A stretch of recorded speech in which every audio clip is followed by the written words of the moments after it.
Jesus Culture was the name of our summer youth conference. And Chris Kilala is the other, worship leader, I guess, that people would recognize in Jesus Culture band.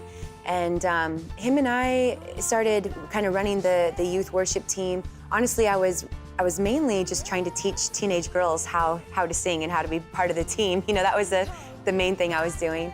And yeah, our summer youth conference one year, we just decided, we really want to help young people to grow in their relationship with the Lord. And we were discovering that what was happening was they were like having this encounter with God at the conference, but then they were going home and kind of starting to go backwards or, kind of lose that momentum. And then they come back to the conference in the summertime, we'd have to kind of go back and kind of start over again.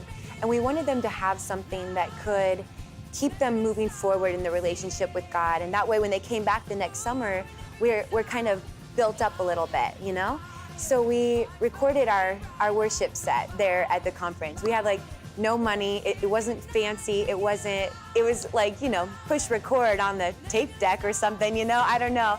And it worked. We recorded the worship set. We wanted to capture a moment. We weren't trying to capture songs, or we just wanted to capture a moment, what God was doing.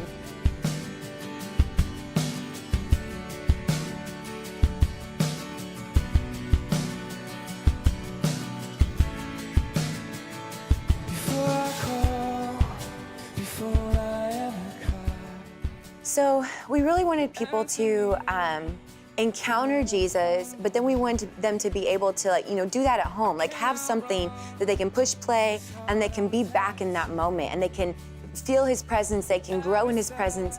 And we're so excited that after we released the album, when they came back the next summer, it worked. What we had hoped would happen had happened. These kids were more on fire, more passionate. It's like they had actually been encountering God, in their bedrooms, in their cars, wherever they're listening to the album.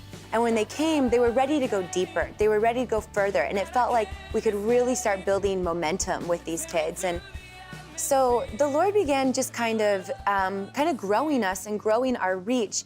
So by the time we did the second recording, we decided this time to do to film and to capture the moment actually as a DVD.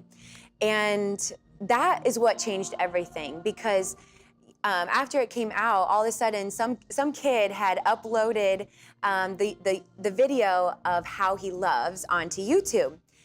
I remember my little brother, who's probably 10, 11 at the time, called me and said, "Sissy, you're on YouTube." And I said, "What's YouTube?" I didn't even know what it was.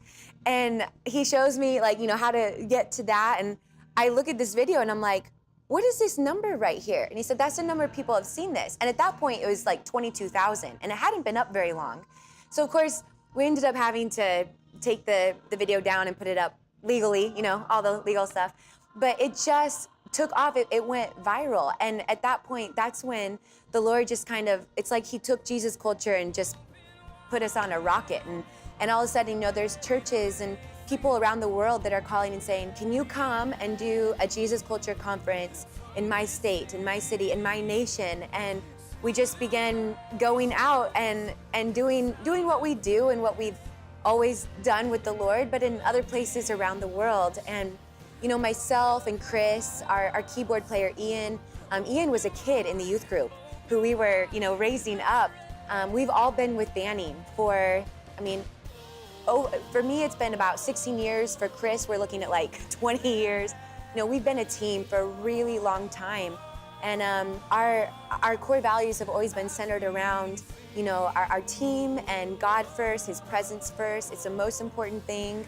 And just letting the Lord lead us and grow us and guide each step. And then about a year and a half ago, we got sent out from our church and got sent to Sacramento, California to plant a church.